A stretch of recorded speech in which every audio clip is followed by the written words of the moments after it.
Assalamualaikum warahmatullahi wabarakatuh. Perkenalkan kami dari kelompok 9 yang beranggotakan 1 Hanifah Nurul Ummah, 2 Muhammad Noval Al-Asrofi, 3 Hesti Novitasari, 4 Laning Diah Kusumaningrum akan mempresentasikan hasil diskusi dari kelompok kami. Sejak terjadinya kasus Eron pada tahun 2001 dan Parmalat pada tahun 2003, dirasakan sekali kebutuhan akan tata kelola korporasi yang baik. Tata kelola korporasi yang baik dan sesuai aturan ini lebih dikenal sebagai Good Corporate Governance atau bisa disebut GCG. Apakah yang dimaksud dengan GCG? GCG adalah suatu tata kelola perusahaan yang menerapkan prinsip-prinsip keterbukaan, akuntabilitas, pertanggungjawaban, profesional, dan kewajaran. Kemudian ada prinsip-prinsip corporate governance. Corporate governance merupakan serangkaian keterkaitan antara dewan komisaris, direksi, pihak-pihak yang berkepentingan, serta pemegang saham perusahaan. Pelaksanakan GCG di Indonesia harus benar landasan pada 5 prinsip dasar yang dirilis oleh Organization for Economic Cooperation and Development atau OECD dengan penjelasan berikut. Yang pertama yaitu prinsip akuntabilitas. Prinsip akuntabilitas adalah kejelasan fungsi dan pelaksanaan pertanggungjawaban organisasi perusahaan sehingga pengelolaannya berjalan secara efektif. Manajemen perusahaan harus menjalankan kewajibannya kepada pemegang saham dan stakeholder lainnya. Kemudian yang kedua yaitu prinsip transparansi. Transparansi artinya keterbukaan dalam mengemukakan informasi yang material dan relevan, serta keterbukaan dalam proses pengambilan keputusan. 3. Prinsip kewajaran. Kewajaran artinya terdapat keadilan dan kesetaraan dalam memenuhi hak-hak stakeholder berdasarkan perjanjian dan peraturan perundang-undangan yang berlaku. 4. Prinsip profesional. Prinsip profesional bermakna bahwa perusahaan memiliki kompetensi, mampu bertindak objektif dan bebas dari pengaruh atau tekanan dari pihak manapun atau bisa disebut independen, serta memiliki komitmen yang tinggi untuk mengembangkan perusahaan. Kemudian yang terakhir yaitu prinsip pertanggungjawaban. Prinsip pertanggungjawaban yaitu kesesuaian pengelolaan perusahaan dengan peraturan perundang-undangan yang berlaku dan prinsip-prinsip pengelolaan perusahaan yang sehat. Nah, dalam rangka menerapkan kelima prinsip dasar tersebut, perusahaan wajib berpedoman pada berbagai ketentuan dan persyaratan yang terkait dengan pelaksanaan GCG. Pelaksanaan GCG perusahaan tidak hanya dimaksudkan untuk memperoleh pengelolaan perusahaan yang sesuai dengan 5 prinsip dasar, akan tetapi juga ditunjukkan untuk kepentingan yang lebih luas. Kepentingan ini antara lain untuk melindungi kepentingan stakeholder dan meningkatkan kepatuhan terhadap peraturan perundang-undangan yang berlaku serta nilai-nilai etika yang berlaku secara umum pada perusahaan. Dalam pelaksanaan GCG selanjutnya, perusahaan perlu melakukan check and balance, menghindari benturan kepentingan dalam melaksanakan tugas, serta meningkatkan perlindungan bagi kepentingan stakeholder, khususnya nasabah dan pemegang saham minoritas.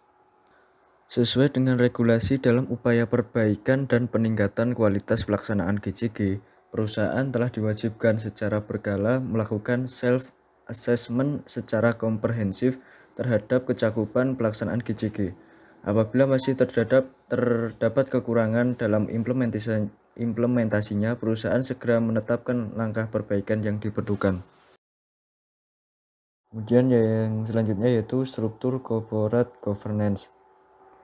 Perusahaan wajib melaksanakan GCG dalam setiap kegiatan usahanya pada seluruh tingkatan atau jenjang organisasi. Pelaksanaan GCG dalam setiap kegiatan usaha ini termasuk dalam proses penyusunan visi, misi, rencana strategis, pelaksanaan kebijakan, dan langkah-langkah pengawasan internal.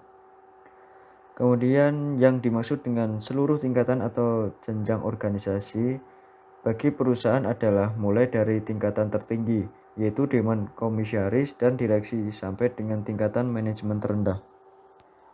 Seluruh kebijakan tata kelola koperasi harus memiliki perspektif yang luas, komprehensif, dan terintegrasi sehingga bisa menjadi pedoman yang andal. Dewan Komisaris dan Direksi adalah para aktor yang bertanggung jawab atas pengelolaan sumber daya perusahaan dalam rangka tercapainya tujuan organisasi sesuai prinsip tata kelola korporasi. Struktur corporate governance di perusahaan sangat bervariasi tergantung budaya lokal dan batasan hukum. Walaupun tidak ada struktur yang ideal, namun aspek penting corporate governance perlu diperhatikan, yaitu antara lain satu, pengawasan oleh Dewan Komisaris Direksi dan Dewan Pengawas. Kemudian pengawasan secara langsung pada masing-masing segmen kegiatan usaha. Kemudian manajemen risiko dan fungsi audit yang independen dan pelaporan secara periodik. Kemudian ada praktek terbaik corporate governance. Seorang ahli manajemen risiko, James Lam 2007, memberikan beberapa persyaratan untuk diimplementasikannya praktik terbaik corporate governance, yaitu antara lain satu, komunikasi dengan para pemangku kepentingan. Komunikasi dengan para pemangku kepentingan merupakan tanggung jawab Dewan Pengurus yang paling penting dan sensitif. Salah satu hal yang perlu diperhatikan yaitu media komunikasi penting untuk mengungkapkan informasi penting adalah laporan tahunan perusahaan. Kemudian yang kedua yaitu independensi pengurus perusahaan. Independensi menjadi penting untuk memastikan bahwa komisaris cukup objektif untuk kepentingan terbaik pemangku kepentingan perusahaan. Objektivitas dan independensi komisaris menjadi kunci utama dalam praktek terbaik corporate governance. Kemudian penilaian kinerja Dewan Pengurus. Evaluasi kinerja secara mandiri akan mampu meningkatkan efektivitas dan aktivitas Dewan Pengurus perusahaan. Kemudian yang terakhir yaitu remunerasi eksekutif dan Dewan Pengurus. Wacana kompensasi anggota Dewan Pengurus merupakan hal penting dan banyak dibicarakan. Banyak lembaga seperti Kabinet Kode merekomendasikan agar perusahaan menghindari pemberian kompensasi di atas kewajaran. Selanjutnya yaitu studi kasus tata kelola korporasi. PT Kreativitas Dengan Batas adalah sebuah perusahaan besar perminyakan yang beroperasi di Provinsi Riau. Dalam operasinya, perusahaan ini melakukan beberapa pelanggaran tata kelola korporasi yang baik. CEO perusahaan senantiasa menyembunyikan informasi yang penting dari shareholder-nya. Dalam pengambilan keputusan yang penting, perusahaan selalu terpengaruh oleh interest grupnya. Untuk pelaksanaan bisnisnya, perusahaan juga tidak memiliki pedoman yang jelas. Prinsip-prinsip tata kelola korporasi manakah yang telah dilanggar oleh PT KDB? Nah, pembahasannya sebagai berikut. Nah, jadi PT Kreativitas Dengan Batas telah melanggar beberapa prinsip, yaitu yang pertama, prinsip transparansi. Pemegang saham seharusnya berhak memperoleh informasi keuangan perusahaan yang relevan dan berkala. Yang kedua, prinsip profesional. Keputusan direksi perusahaan tidak boleh terpengaruh oleh konflik kepentingan. Dan yang ketiga, prinsip pertanggungjawaban. Direksi dan karyawan harus bekerja sesuai standar operasional dan prosedur atau SOP yang berlaku. Selanjutnya yaitu tentang model penelitian manajemen risiko. Topik manajemen risiko. Penelitian Mehran dan kawan-kawan pada tahun 2016 membahas tentang bagaimana menginvestigasi hubungan antara teknologi, pemasaran, organisasi, dan manajemen risiko komersial terhadap kinerja pengembangan produk baru. Penelitian ini berbasis kuesioner dengan data yang dikoleksi dari industri otomotif di Iran. Temuan utama penelitian ini adalah jika organisasi bisa menggunakan pengetahuan dan informasi tentang faktor utama yang mempengaruhi proses pengembangan produk baru, mereka bisa bekerja lebih baik sekaligus meningkatkan kemampuan untuk memprediksi kinerja di masa depan. Penelitian ini membuktikan terdapat hubungan positif antara manajemen risiko teknologi, manajemen risiko pemasaran, dan manajemen risiko organisasi dan manajemen risiko komersial terhadap kinerja pengembangan produk baru. Nah, dalam gambar tersebut bisa dilihat yaitu mengenai hubungan manajemen risiko terhadap kinerja pengembangan produk baru. Nah, di antara manajemen risiko teknologi, manajemen risiko organisasi, manajemen risiko pemasaran, dan manajemen risiko komersial, kinerjanya apabila bekerja secara total, maka dapat meningkatkan kesuksesan dalam pengembangan produk baru. Selanjutnya yaitu pengukuran yang digunakan dalam riset ini terbagi dalam beberapa variabel, yaitu 1. Variabel manajemen risiko teknologi, 2. Variabel manajemen risiko organisasi, 3. Variabel manajemen risiko pemasaran, 4. Variabel manajemen risiko komersial. Kemudian pengembangan produk baru memfasilitasi kinerja proyek. Yang pertama, total kinerja proses pengembangan produk baru dapat diterima. 2. Total kinerja proses produk baru memuaskan. 3. Produk masuk pasar pada saat yang tepat. Dan yang keempat, manajemen biaya pengembangan produk baru yang memuaskan. Kemudian topik Enterprise Risk Management. Enterprise Risk Management atau ERM belakangan sudah mulai dilakukan, seperti yang dilakukan oleh Dina Mulyasari dan kawan-kawan pada tahun 2016. Penelitian ini menguji pengaruh ERM, ukuran perusahaan, pertumbuhan penjualan, leverage, dan profitabilitas terhadap nilai perusahaan. Sampel menggunakan metode purposive sampling. Analisis menggunakan multiple linear regression model. Asumsi klasik yang digunakan meliputi normality test, multicollinearity test, dan heteroscedasticity test. Data berdistribusi normal. Hasil penelitian ERM yaitu ukuran perusahaan, pertumbuhan penjualan, leverage, dan profitabilitas mempengaruhi nilai perusahaan. Sedangkan ERM tidak memberikan pengaruh signifikan terhadap nilai perusahaan. Kemudian perusahaan, pertumbuhan, penjualan, dan profitabilitas memberikan dampak positif. Sedangkan leverage mempunyai pengaruh negatif signifikan terhadap nilai perusahaan. Kemudian yang selanjutnya terdapat riset Habas tahun 2016. Penelitian yang menarik tentang corporate governance dilakukan oleh Habas pada tahun 2016. Penelitian yang berjudul Corporate Governance and Corporate Social Responsibility Disclosure Evidence from Saudi Arabia ini ingin melihat pengaruh komite audit, board independent, role duality, firm size, firm act, government ownership, institutional ownership, dan family ownership terhadap CSR disclosure di Arab Saudi. Penelitian ini menguji 267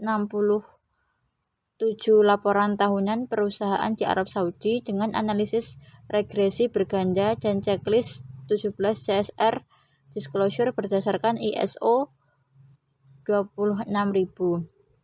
Hasil penelitian terhadap CSR disclosure di Arab Saudi yaitu government ownership, family ownership, firm size, dan firm act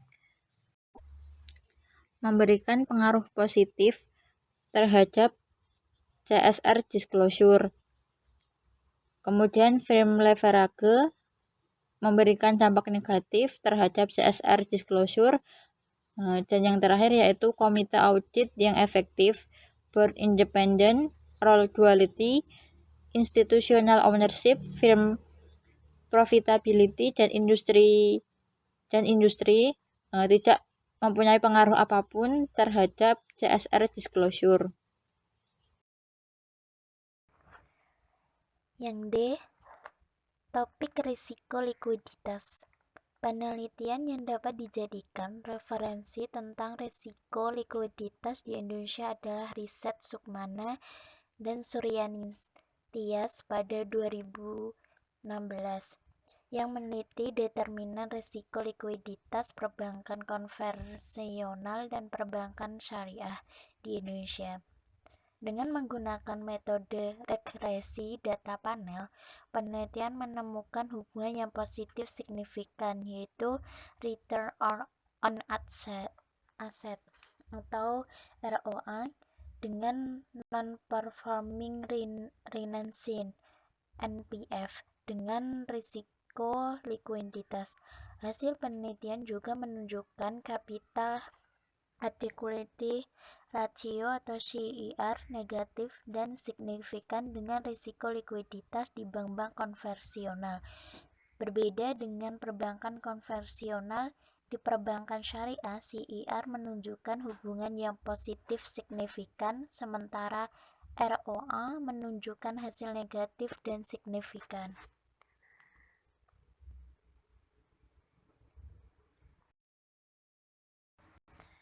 Selanjutnya ada gambar yang di situ ada gambar hubungan ROA, CER, dan NPI terhadap risiko likuiditas.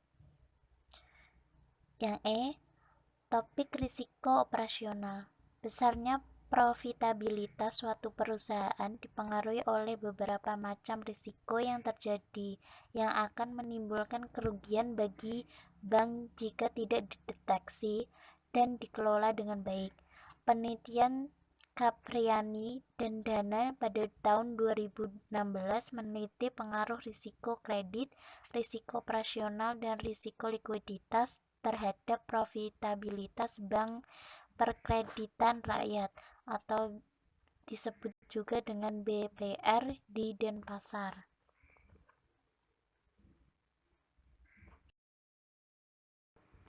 Selanjutnya ada gambar 20.7, yaitu pengaruh risiko pasar terhadap dividend payout ratio. Hasil penguji. Yang pertama, secara parsial, variabel risiko bisnis berpengaruh signifikan negatif terhadap variabel ROE. Yang kedua, secara parsial, variabel Francis tidak berpengaruh signifikan terhadap variabel ROE. Yang ketiga, secara parsial, variabel pertumbuhan berpengaruh signifikan positif terhadap variabel ROE. Yang keempat, secara parsial, variabel kepemilikan institusi tidak berpengaruh signifikan positif terhadap variabel ROE. Yang kelima, secara parsial, variabel kepemilikan institusi berpengaruh signifikan negatif terhadap variabel DER. Yang ketujuh, secara parsial, variabel DER berpengaruh signifikan negatif terhadap variabel ROE. Yang kedelapan, variabel DER mampu memediasi pengaruh kepemilikan institusi terhadap ROE.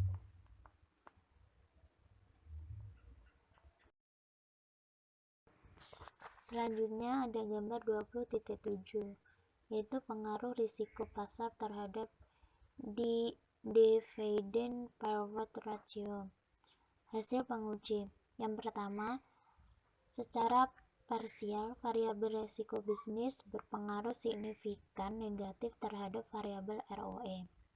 Yang kedua, secara parsial, variabel Francis tidak berpengaruh signifikan terhadap variabel ROE. Yang ketiga, secara parsial, variabel pertumbuhan berpengaruh signifikan positif terhadap variabel ROE. Yang keempat, secara parsial, variabel kepemilikan institusi tidak berpengaruh signifikan positif terhadap variabel ROE. Yang kelima, secara parsial, variabel kepemilikan institusi berpengaruh signifikan negatif terhadap variabel DER. Yang ketujuh, secara parsial, variabel DER berpengaruh signifikan negatif terhadap variabel ROE. Yang kedelapan, variabel DER mampu memediasi pengaruh kepemilikan institusi terhadap ROE.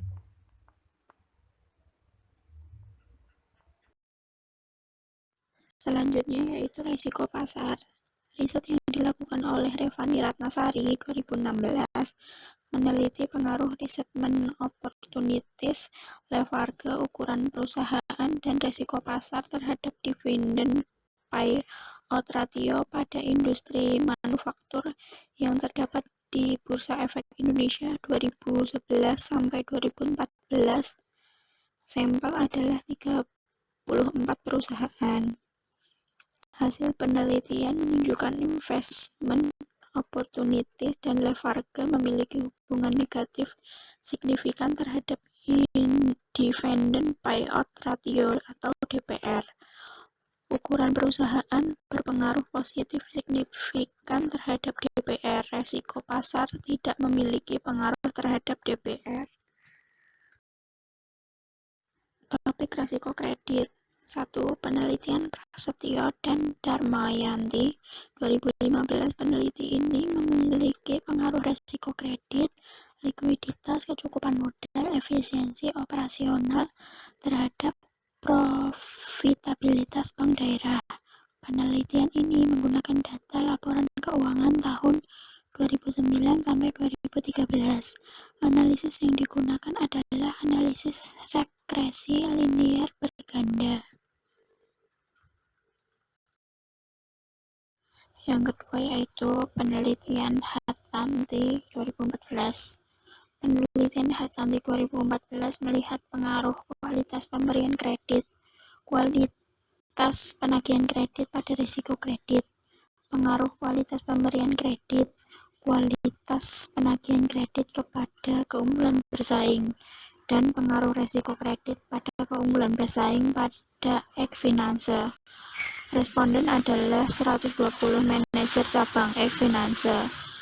Analisis dilakukan secara deskriptif dan analisa inferensial menggunakan struktur equation modeling atau SAM dengan Amos 21. Temuan penelitian menunjukkan pengaruh negatif signifikan kualitas pemberian kredit, kualitas penagihan kredit terhadap risiko kredit.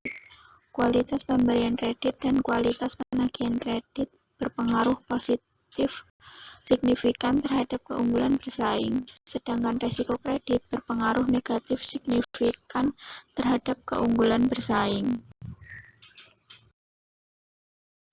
Topik persepsi risiko. Penelitian tentang persepsi risiko adalah riset yang sering dilakukan oleh penelitian muda.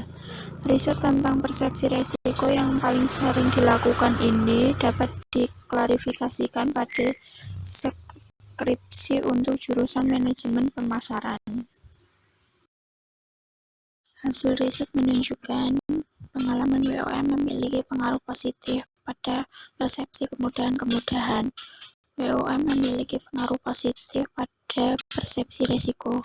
Pengalaman belanja berpengaruh positif pada persepsi risiko.